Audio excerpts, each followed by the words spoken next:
This podcast is part of the Batman Universe Podcast Network, hosted by the BatmanUniverse.net. Check out everything related to Batman and the entire Bat family at the BatmanUniverse.net, including news and original content related to comics, movies, television, merchandise, video games, and more. Also, check out some of the other unique podcasts that TBU has to offer. Consider supporting this podcast by becoming a patron on Patreon. Even $1 can go a long way in supporting this content that you enjoy. Look for a link over at thebatmanuniverse.net to offer your support now. And now, on with the show. Hi, my name is Peter Tomasi. Hi, this is James Hyman IV. Hi, I'm Dan Jurgens. Hey, I'm Dustin Wynn. This is Jim Lee. Hey, this is Scott Snyder. This is Mark Hamill speaking. This is Kevin Conroy. This is Tim Sale. Hello, everyone. I'm Batman, and you're listening to my podcast. Hello, and welcome to the Batman Universe Comic Podcast, Season 12, Episode 14, following our epic Legacy episode number 300. I thank all the people who tuned in last time, but we're back to our normal nonsense, and this will be myself and my regular co-host. I'm Ian. This is Steph. This is Theo. We have a few big pieces of news, and then we'll get right to our single review for the episode, which is Batman number 93. First piece of news is the Three Jokers is coming with promotional items. I love these little feelies, as they call them. They're little playing cards with Batman and Joker and other characters from the series drawn by Jason Fabok, the series artist, and colored by Brad Anderson. From what I understand, if your store orders 25 issues of Three Jokers, then they'll get a pack of 25 promotional cards. So that will be pretty exciting. Do you guys think this is a fun idea? I mean, I obviously think it's a fun idea, but how do you feel about these kind of additional promotional items for comic books? Anything that gets people in. And I think today, you have to have a little extra something with your books because that's what sells and gets people in the store. So I think if it gets people in the store, gets people buying stuff, it's a good idea. And people love trading cards. I agree. Now, back in the day, I used the trading cards, and they did pretty well from the standpoint of getting people to buy. Now, again, this was back in the 90s, when the speculation market was really out there. But yeah, if anything that allows people to come back into comics, I'm okay with. Yeah, I completely agree. I think that having fun things that sort of celebrate and you can show off and have added value for both collectors and people who are new to the comics are really cool. I got one of the Legion rings with the new Legion of Superheroes. I remember getting a copy of Grayson's ID card way back when the Grayson Super Spy series was going on. They gave out blueprints for the Bat armor when Jim Gordon was Batman. So all these cool things, I just really like. I keep them in my long box next to my comics, so they're just a little fun thing that you have. Our other piece of news is that Detective Comics, as I predicted, is doing another anniversary issue. So last year we had Detective Comics 1000, and that was a 100-page spectacular, similar to the 80th anniversary Joker and Catwoman we did for episode 300. However, we're getting Detective Comics 1027 as the 1000th anniversary of the first appearance of Batman in Detective Comics number 27. Now, I know some people are going to be like, mathematically, it should be 1026 because that's really 1,000, but oh my gosh, you can't really market 1026 when it's the 1000th anniversary of 27. So I think that marketing decision is perfectly fine. This is going to be a truly unless you're one of those who also fuss because there's also been at least 2 Detective Comics Zeros out there. Well, and you could also argue that annuals and like the Villains Month had like 5 separate specials and all that stuff. So I think that I don't think it really matters because they were careful in the way they did it and they were clear with what counted and what didn't count. Like I've gone through what they've gone. And Detective Comics, with the exception of the New 52, has never renumbered. So it's only renumbered once, and then it went back to its old numbering. So I think it's totally fair and really cool. I will give DC credit with this. When it comes to legacy counting, they've done a much better job than Marvel. Oh, yeah, definitely. Partly because they tend to legacy number series that are a little easier to follow. Marvel at this point has just done so many relaunches, it's ridiculous trying to figure out what their actual numbers are. So this one will be, it says, 144-page anthology with enormous numbers of creators and covers and all kinds of things. So let's do a quick rundown of the stuff we're going to get. It will have a normal story, and I am personally predicting that this story will be a full comic page length of 20 to 22 pages by the current creative team of Detective Comics of Peter J. Tomasi as writer and artist Brad Walker. Then we're also getting 10 other stories. So 11 stories total have been announced. Greg Rucka and Eduardo Riso, Grant Morrison and Chris Burnham, Tom King and Walt Simonson, James Tynan IV and Riley Rossmo, Dan Jorgens writing and drawing, cool dude, Marv Wolfman, Emanuela Lupacchino, and Bill Sienkiewicz, which is... Lupacchino is very smooth and appealing, and Sienkiewicz is very sketchy and really likes to delve into the ugly side of life while still being really dramatic and beautiful. So that's going to be a really interesting combination. Brian Michael Bendis and David Marquez, or Marquet, Mariko Tamaki and Dan Mora, Scott Snyder and Ivan Rice, or Race. I apologize to our Brazilian listeners. Kelly Sue DeConnick and John Romita Jr. with Klaus Janson, and Matt Fraction and Chip Zdarsky. That is quite a fascinating look at different talent and new talent. I mean, Chip Zdarsky is almost primarily Marvel these days, so him doing a big thing now, hopefully he'll be taking it somewhat seriously, because he's talked at length about some of his sillier pitches. So back when Jeff Johns was doing 3 Jokers, he said that he told DC 4 Jokers. Yeah, I don't know why. I thought Chip was under an exclusive contract at Marvel, but I did he's too. not. But I mean, he's not on Spider-Man. I feel like Spider-Man's probably the only character who makes enough money that they'll actually force an exclusive for the writer of Spider-Man. I mean, he's doing great work on Daredevil, but Daredevil's never been that big a seller, so I don't think they'd force an exclusive on that. I just want everyone to notice that Kelly Jones is not on the list of artists. Oh, you're kidding me. There was much rejoicing. The silence that you hear from me are tears of joy. I have to admit, I'm not a big fan of Eduardo Riso, but I'll take him over Jones. And I appreciate that Jones is a good dude, and he's been very hardworking. And I didn't hate the Kings of Fear miniseries like some people did. It was fine. I also didn't buy it. I bought the very first issue because of one of the variant covers, and I still haven't read it. Who did the variant cover? It was pretty interesting. That was actually okay. Actually, and I think it was a Jones cover that was the variant, and I actually liked it. I think he can do really good work. It's just that he's very inconsistent. Yeah, but nope, never read it. So let me ask this question. Mm-hmm. Of the announced teams, what combo are you looking most forward to? Well, see, I don't know artists well enough to just go, oh, yeah, I know that guy. But I, of course, want the James Tynion one to be awesome because he just did so good on Tech before. And, of course, Tom King.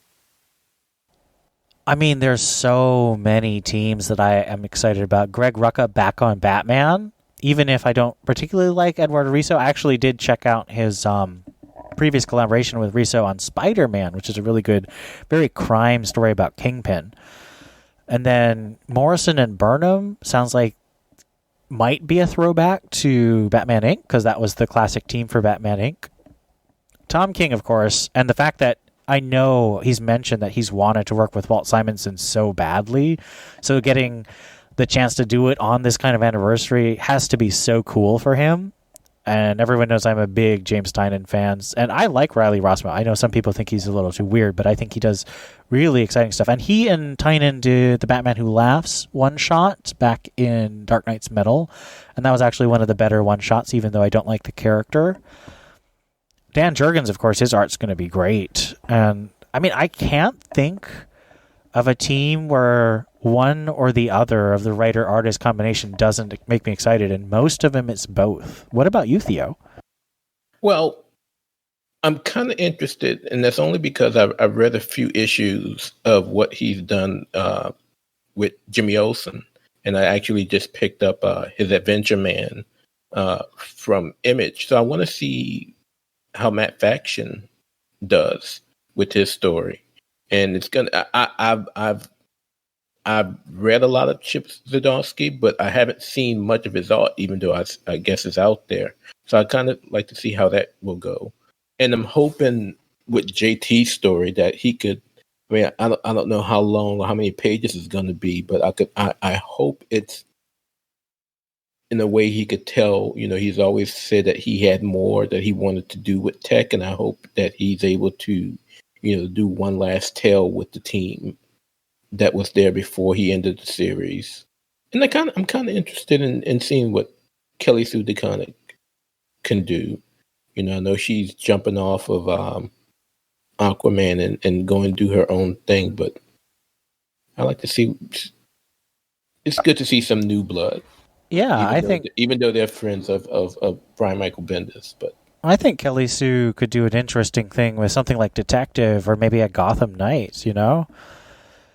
Lots of intriguing ideas, and I think that with Bendis doing another story, the hints that he might take over a title or have a new Batman title like Gotham Knights or something are quite conceivable. I don't want to say likely, but I could definitely see it happening in the next couple of years. And we're talking about the teams, but I think more than anything, the real interesting thing is going to be the variants that come out. Well, let's go through those real quick. So we had a big list.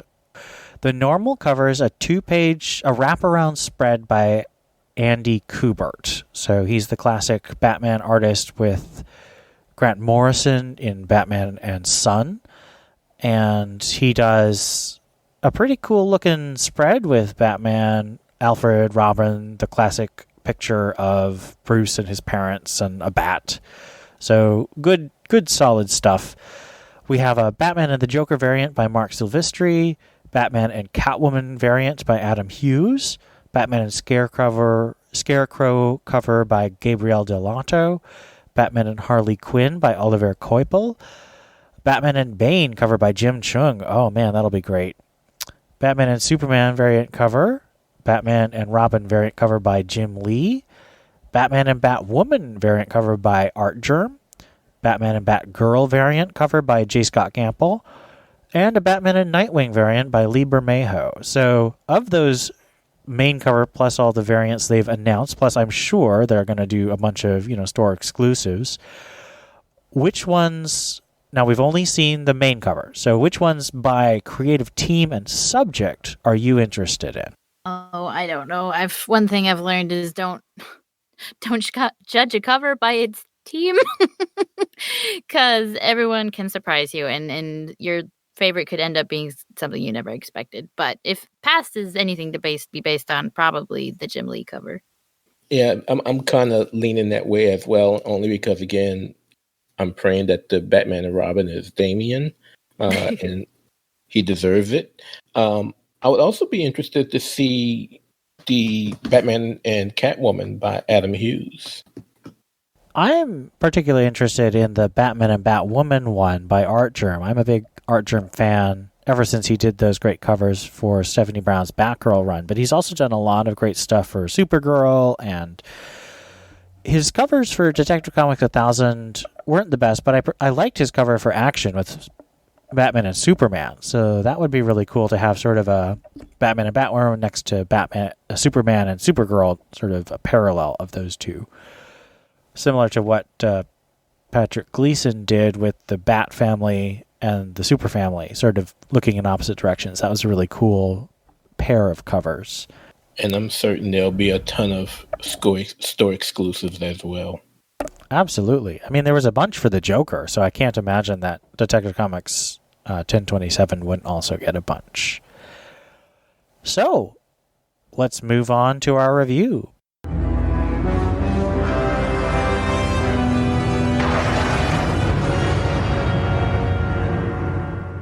Batman number 93, written by James Tynion IV, drawn by Guillaume March and Javier Fernandez. Their Dark Designs, Part 8. In the Wayne Manor Hall, Batman confronts the designer, revealing his deduction of the plans to take over Gotham City so far. The designer congratulates them, and they commence a duel with swords. Meanwhile, Catwoman and the Underbroker discuss the mechanics of underworld fortunes. As Harley and Punchline battle, Punchline gets the upper hand, slashing Harley's throat and pushing her into the sewer. Batman bests the designer, taking off his mask to reveal what appears to be a corpse, with the Joker's laughter coming from its mouth. Joker tells Batman that Catwoman is first to go as he activates his contract with Deathstroke, see Batman Secret Files number 3, to stab Batman in the leg. Punchline shoots Catwoman in the back and takes the money she was trying to save for Batman, making Joker one of the richest men in the world. So, first question, we have Guillaume March doing mostly the Harley Quinn and Punchline battle, but a couple of Batman sequences as well, and one of Tynion's favorite collaborators, although he hasn't worked with him quite as much as he would like, in Javier Fernandez, doing the other art. How do you think they blended? And do you have a preference of the two styles? It makes sense if you're going to do two artists. It makes sense for the flashback to be the fill-in artist, but the fact that Catwoman and Jokerette is the only name in my head. Harley. Catwoman and Harley are literally one room apart from each other. They're in the same scene-ish.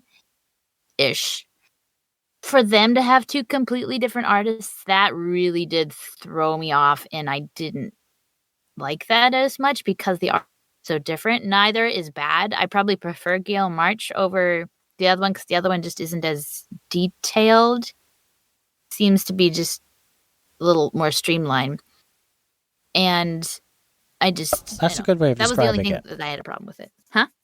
That's a good way of describing it, the difference between the styles. Yeah. Oh, yeah, because the other one is who's not the Guillaume March guy? Javier Fernandez. Javier Fernandez. Yeah, so it's not bad by any means. Like it's great, but yeah, it's definitely not as detailed, and so in that way, it's very obvious that it's a completely different artist. And the fact, yeah, like I said, the switching between her and Harley is a little bit off-putting because it's supposed to be same environment, same room, same enemies, and yet it's completely different. Well, a lot of times when you have multiple artists on one book, you'll have it where, like Steph mentioned, one is doing a flashback scene and then the other artist is doing the rest of the book. Or if there are multiple artists, they're pretty similar in design and style. This issue, none of that happens because it's just kind of scattered all over, and you can tell when it goes from March to Fernandez and back again, and it could be kind of confusing. Now, granted, the art is good, but it still kind of throws you off that how that switch occurs with especially with artists who are quite different in style, and it's all within the same story. It's not like a flashback with one artist and the other artist taking over the rest of the book. So that was a little confusing, but again, the art was still good. I actually thought that they blended reasonably well. I can definitely see what Steph and Theo are saying about it jerking them out of the story, but I've sort of gotten used to things switching back and forth with this double shipping, and I don't want to say that I like that, but I'm just kind of to me, it feels baked into any of these comics now that we know it's going to be double shipping, so we know there's going to be multiple art, and that's just kind of the way it is. So for me, it's more a game of trying to figure out how they mix and when I can see the change. And sometimes the styles are so similar. So way back in Batman number, I want to say 67, which was the chase, they had Lee Weeks drawing about the first half and then Jorge Fornes drawing the last half. And I literally could not tell you when the change was. I can guess one of like 3 or 4 pages, but I cannot tell when it changes. But here, I know Fernandez because he was on Detective and he was also on Nightwing for a long time with Tim Seeley in Rebirth, so I'm very familiar with the way he tends to draw. I think he was also actually on Batman and Robin Eternal and Batman Eternal itself, so I think that's why I'm sort of sensitive to his style. And of course, Guillaume March I've known since he did Gotham City Sirens. He's really distinctive. And I like both of them. I've developed a bigger appreciation for Fernandez since he started working with Tynan in Detective Comics, that last arc, Batman Eternal. And I think that they are different, but they complement each other to me.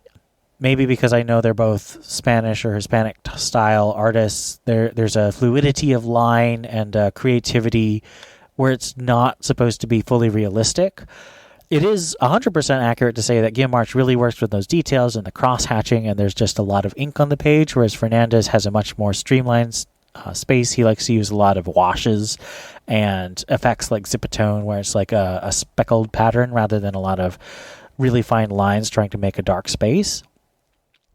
But I really like the way they blended here, and there is some attempts to show the unique stuff. So Fernandez draws a lot of the stuff where Batman's deducing the plan. So you see the fantasy sequences of Catwoman robbing the world and Joker killing Batman and Robin and Penguin taking over the city. Like, those are all Fernandez, whereas it opens with Batman versus the designer with March. So there is that sort of flashback sequence in the beginning, but then it does switch back and forth with Catwoman and Harley and Punchline. So I think, it's probably going to be a regular thing because I do like to talk about the art, and it's always going to be a thing. But we do have something to look forward to, which is that Jorge Jimenez has said that he is drawing all of the Joker War arc. And that's great because, we all loved his stuff in this arc. That amazing image of the Joker with the cigarette and his great cover with Batman and Catwoman on the roof. He's just really a fantastic artist. So him doing, yeah, he's just great, and I'm very excited that he's doing all of Joker War.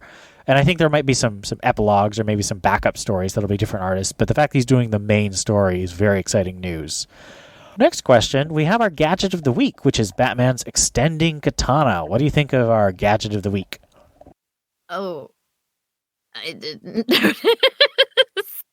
Hold on, what is this? Extending katana? Yeah, he just picks out a handle from his utility belt, and then a blade goes snap, snap, snap, snap, snap, and it's a big full blade. Did not even pay attention to that. Oh, okay. That's cool. It would have not much in the way of integrity, and it would break really easily, but that's great. It's made of Batmanium, so it has super integrity. With super Batmanium joints that can't be hurt. Batman needs a sword. If he's not going to have a gun, give the man a sword. It's great. I love it. He needs a katana more often. It reminded me of, and ironically, I watched it last night. It reminded me of the scene in J.J. Abrams' Star Trek when that's what it was. I knew there was a scene. Thulu pulls out his katana while on top of the drill as it was drilling into the core of Vulcan. That's exactly what it reminded me of. But I don't want to talk about Batman's katana. I want to know how the hell the designer had his sword in his back when he was sitting in that big old recliner chair. Well, I think the clear answer to this is the designer also has an extending sword. Perhaps we could say his Schwartz is as big as the other. No, I mean, could it's his floof in his hood. Floof is so big. It was actually just behind him the whole time. It's just the size of his floof because he's so big. I don't know. It's Bruce's office chair, right? Who knows what kind of secrets that holds? That's an interesting idea, but I think that I don't think that we're supposed to ask that question. I think it is a reasonable question, but I don't think we're supposed to ask it. That's an off-panel response. That does actually bring me to our next question, which is, how do you think... Say what you think of it. What do you think of it? Oh, I mean, I thought it was fun. It makes very little sense because either it's telescoping, which means that it should be getting ever thinner, which, it doesn't look as cool, or it's some kind of hinges, in which case Steph's comment on structural integrity is absolutely correct. How do you have a structurally strong blade that is basically a bunch of hinges? Answer is you don't. But it's cool. I liked it. I mean, I know Tynan has this thing where he wants to have a new cool gadget every issue, so I was kind of on the lookout for it. But it does bring me to the next question, which is, we have a reveal that the designer is probably actually dead, and the thing that has been walking around pretending to be the designer is actually probably some kind of... Well, I mean, that's my question. Do you think it's a robot? Do you think it's a zombie? Do you think it's a spell? How do you think Joker's pulling this off? Well, I don't know how he's doing it, but I mean, there's plenty of precedents in the story so far. Like the guy at the beginning, like who knows if he was alive or dead, but definitely who's being controlled because the designer, or who we thought was the designer, talked to Selina at the beginning. And then those cops that Selina and Harley have been killing, I sure hope we're already dead, because otherwise that makes Selina and Harley cop killers. So hopefully, they were zombies. But I mean, they mentioned they were zombies. Yeah, well, see, like you watch TV all day, you're a zombie, right? You're not actually a zombie, but so are they just mind control zombies, or are they dead zombies, undead people? So hopefully, it's some kind of undead magic. Maybe he has Zatanna in his clutches or something, or an evil Zatanna. I don't know. It's probably magic. Although he is talking into some kind of little mouthpiece, but I guess magic can still have a mouthpiece. Yeah, I think it's some type of animated zombie, not necessarily a corpse. Even when Selina dug up his supposed corpse, I just think it's some type of animated robot, whatever, to look like a corpse. But I will say I was kind of right, because I kept saying, I don't think the design is going to end up being what we expect. He's not going to be any type of big time thing, and seems like we have it. I was actually very happy that he was dead, because so many times, somebody dies and then comes back, and this character was introduced, then told he was dead. So we didn't even get to see him die in the past. We had to see him die in the present, in the past. Anyway, I was just happy that he wasn't actually there and it was Joker all along, because I think it would have been just too much for there to be another big bad, and I was kind of done with designer anyway. So I was glad that he's dead. You're actually glad that somebody's dead? Well, I'm glad he's not really there. I mean, I was a little over him. Cruel. I was kind of over him when we saw that goofy design, so I don't mind. Although it does mean that Tynan has kind of lied to us about the designer, because I think he said that the designer was going to show up afterwards, and it's of course possible that the Joker was wrong and the designer is still hiding behind the scenes, but I feel like that would be one reveal too many. I'm willing to believe that that's his actual corpse, because Joker's the one that killed him. Yeah, I agree. I think that makes the most sense, which would make him actually being alive much harder, unless he's a ghost. Ooh. How do all the fake outs in this issue work for you? We have Harley's throat being cut. We know Harley's not dead. We have Catwoman shot in the back. We know Catwoman's not dead. Batman stabbed in the leg. We know he's still going to be Batman. How does that work in terms of how this issue functions. Well, thinking back to how comics are supposed to be for the everyman, they're supposed to be easily accessible, and even though I know everything's going to be okay, I'm not a, newbie. This is so they can't kill off their two most highest selling characters, Harley and Batman, in this. I still gasped. I still was like, oh, poor Harley, what's going to happen? And poor. So I was still, I was able to simplify my mind and found myself, very excited and very shocked. And it's more how are they going to get out of it? So it's not so much are they going to live, it's how are they going to live?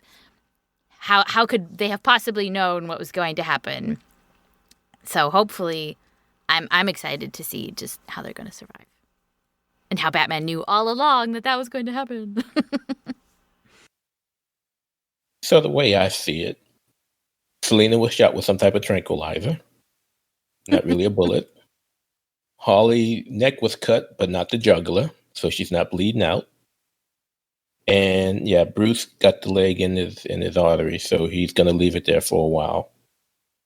I was okay with how everything played out because again, it leads into the overall story of, hey, the Joker got you this time, and leads into the bigger story coming in Joker War. So I was okay with it, and like Steph said, Harley's not dead, Selina's not dead, Bruce is gonna recover, and we just got to figure out how they explain it. And I'm sure somewhere along the way, Tynan will.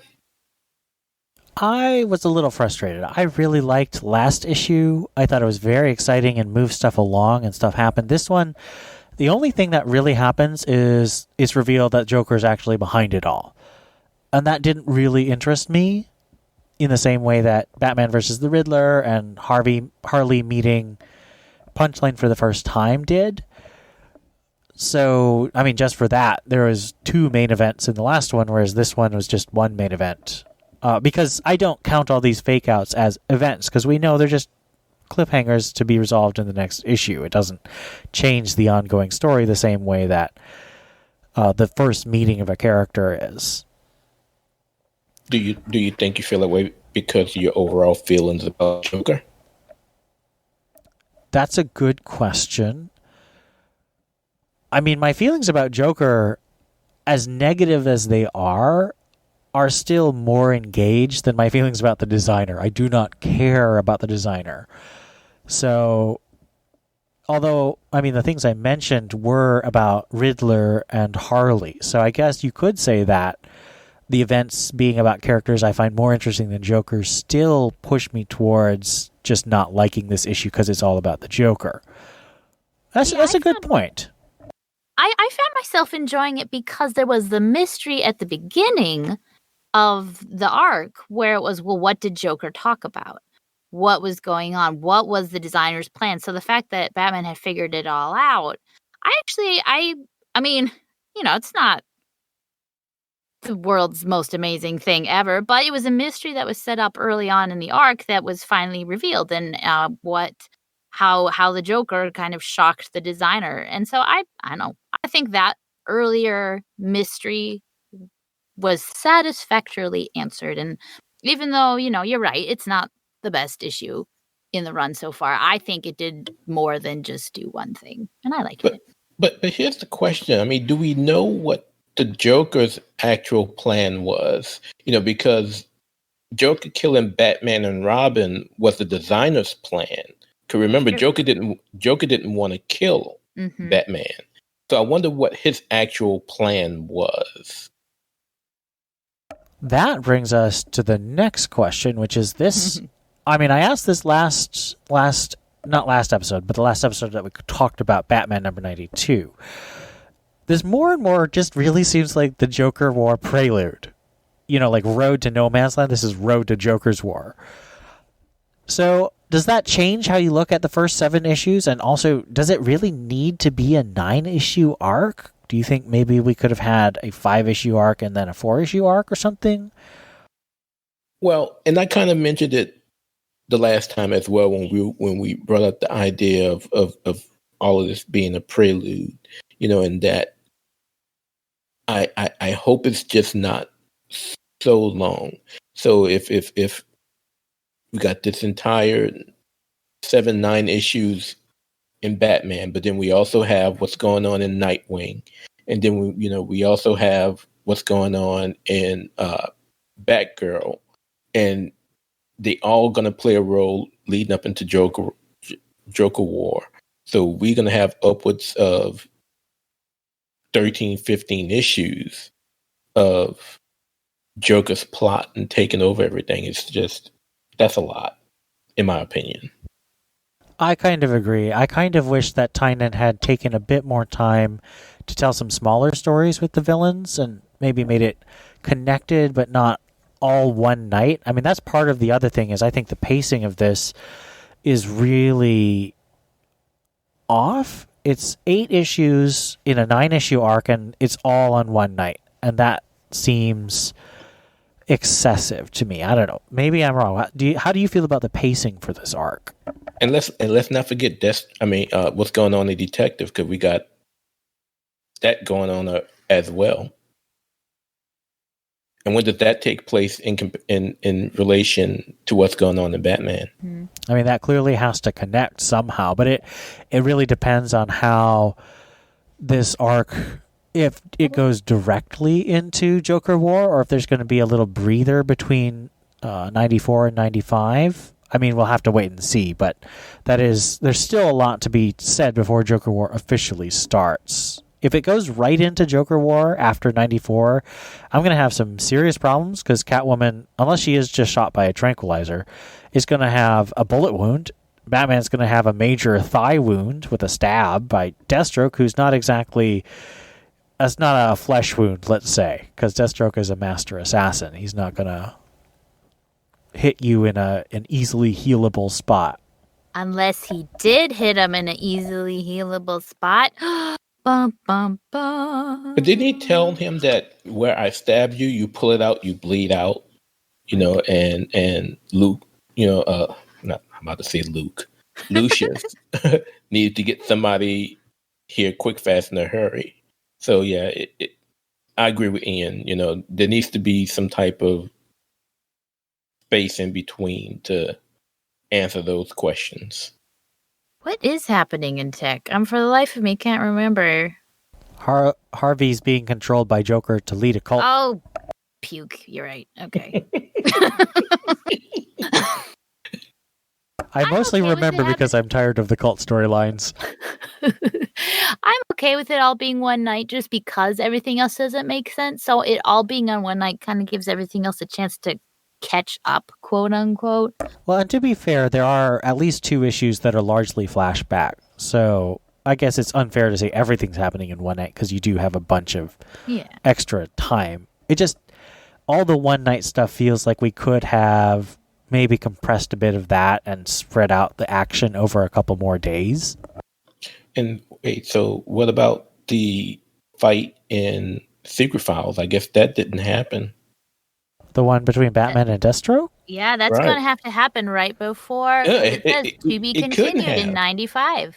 It couldn't have, because remember in the fight, he kept telling Batman, you still don't know what's going to happen. You don't know what's going to happen before Batman knocks him out. And so when you get to the issue, try to find a page real quick, but when you get to the issue where Deathstroke stabs Batman, he tells him, yeah, I told you didn't know what really was going to happen. And that's when there's the editor's note about going back to Secret Files. Secret Files, that's my head hurts now. It's so much. Yeah, it's a lot. Page 20, where where he stabs Batman in the leg, and he says, he first thought Joker was gonna, double cross him, and it's all crazy. So supposedly the fight in Secret Files already occurred. I guess we'll have to wait until it's all over and then do a retrospective, which I don't think we'll necessarily have a problem with. So let's give our ratings for this issue. Out of 5, what should we use? Out of 5... Extendable katanas. Out of 5 extendable katanas, what do you give Batman number 93? Ay, caramba. It wasn't a slog. It was fine. I liked the questions that it answered, even if there's so many new ones that we just realized. A respectable 2.5. I am going to go with a 3. There was a lot of clutter in the story itself, but the art was good enough, especially from March, to make it a 3 for me. I'm going to go with a 3 as well. I did not like it nearly as much as the last issue, but it was still quite readable and definitely nothing bad. I'm still frustrated because it felt to me like there was really only one beat in it. Even if more stuff happened, there was only one beat that had to be told for the story.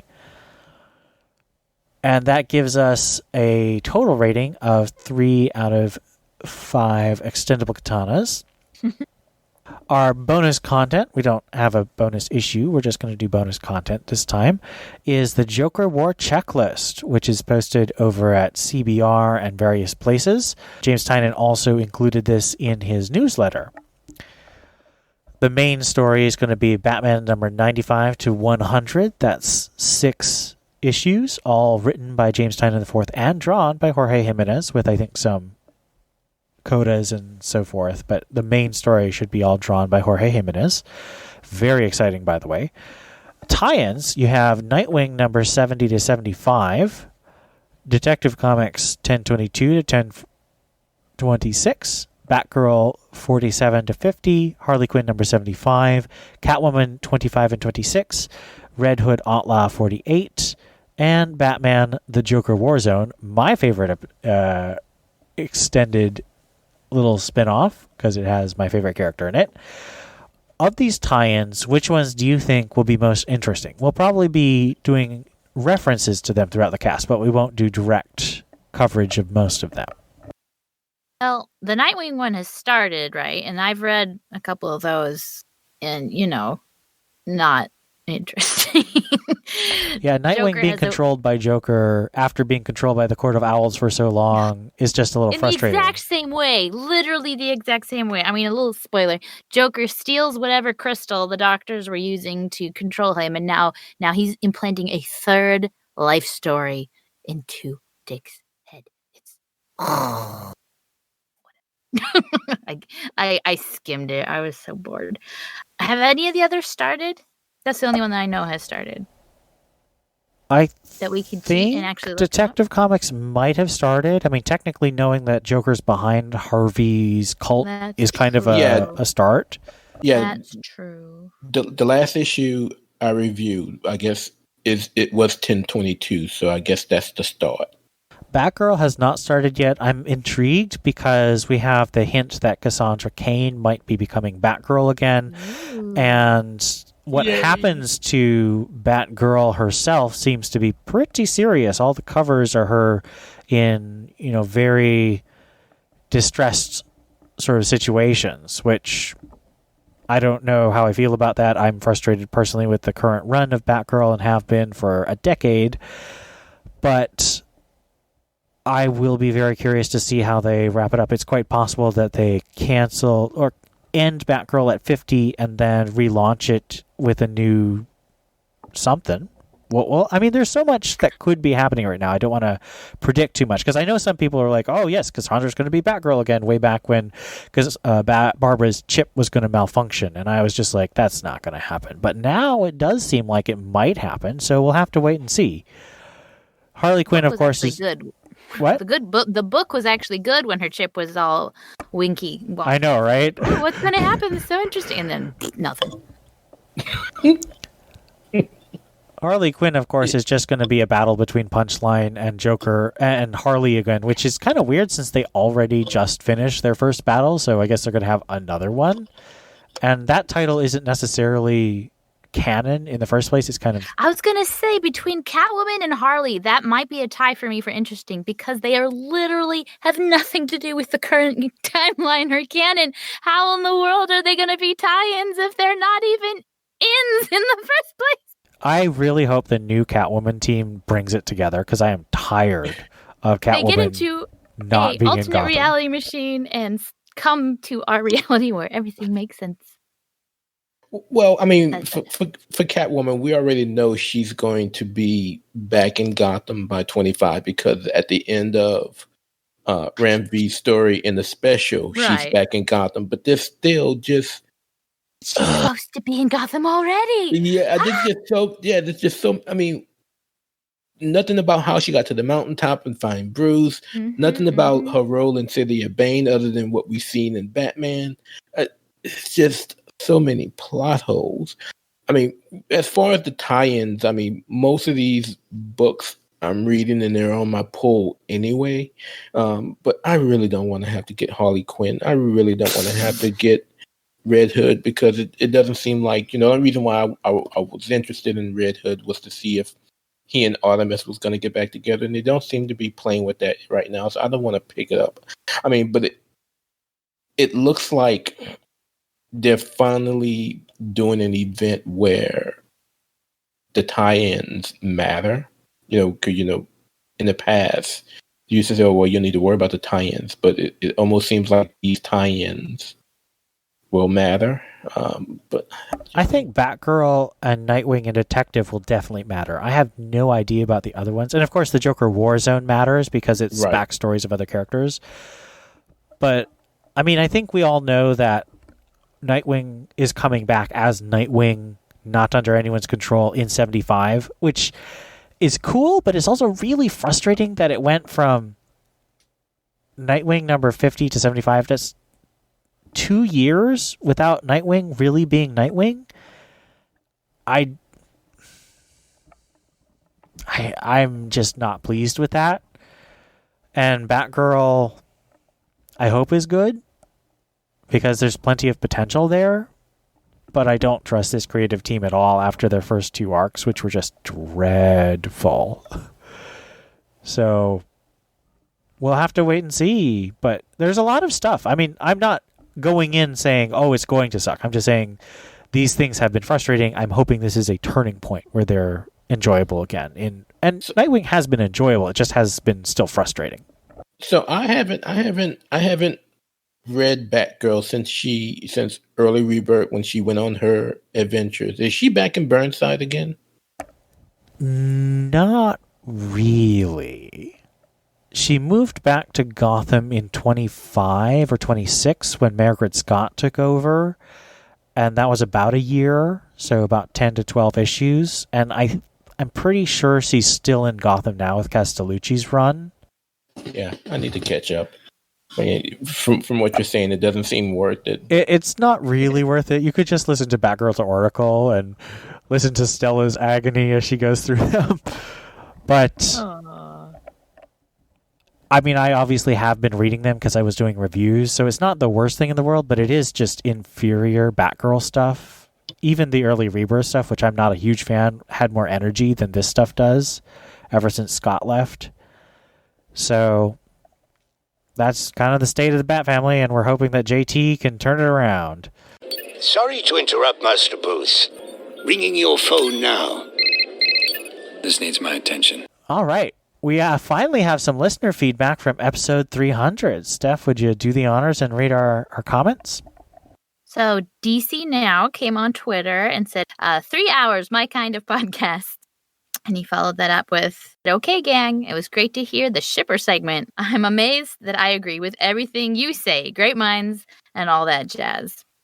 Well, you're the one we're recording it for.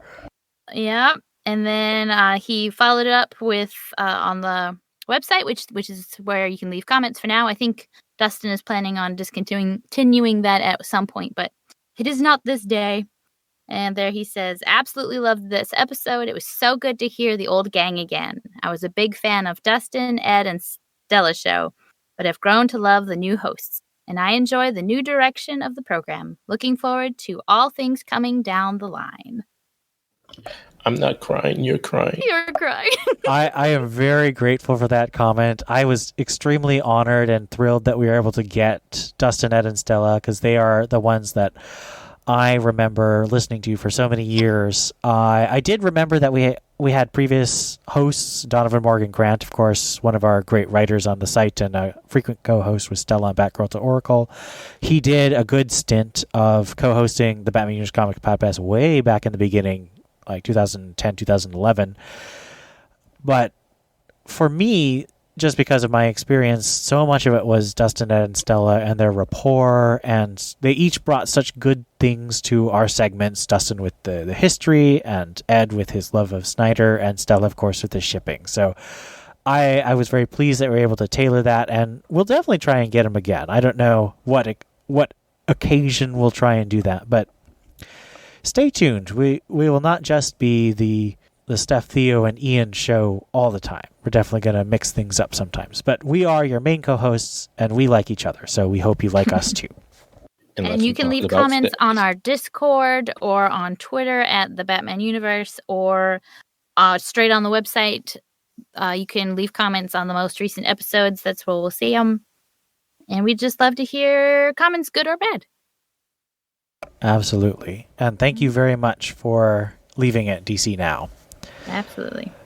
We've already talked a bit about what comes next. We still are waiting for that cohesiveness, but there's hope. I mean, this checklist definitely indicates that they're thinking about it. So I hope to see what's going on. We want to thank our Patreon and other supporters. You can go to the support section on TBU and give us support monetarily. You can also support us by joining our community and giving comments, or even joining our writing staff and writing reviews or other content. We do character profiles, speculative pieces, all kinds of analyses, and historical pieces too. Our Bat Fan Appreciation Wall includes Gerald Green, Donald Townsend, Tim Garassi, Captain America, Carinas, Mary Garrett, Real No Deuces, Stanton's Grave, Brendan Roberts, Donovan Morgan Grant, Ed Grouse, Rob O., Ian Miller, Arturo Juarez, Stephanie Mounts, Joshua Lappin-Bertoni, Hannah Garr, Johnny McCloskey, and Theo. Thank you for everyone who supports us, and we hope you'll continue listening. This has been episode 14 of season 12, Legacy 301, after the monumental 300. I've been Ian. This is Steph. And this is Theo. And we hope you'll tune in again next time for more Batman.